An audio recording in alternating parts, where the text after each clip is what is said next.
Today I want to demonstrate how to use the snipping tool to be able to take a picture of a document.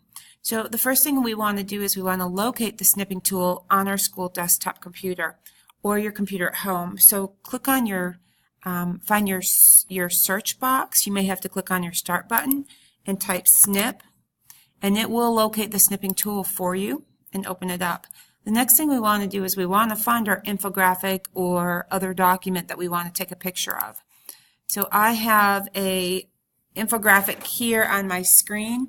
You would have found your infographic that you created in like Pictochart or Easily.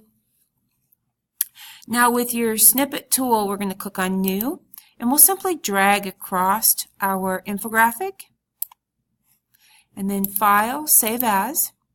Give your infographic a name.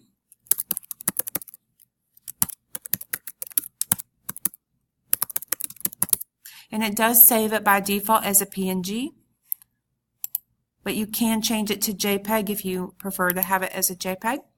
And click Save. And now you have a picture of the infographic that you created, and you can embed it or upload it into your It's Learning course.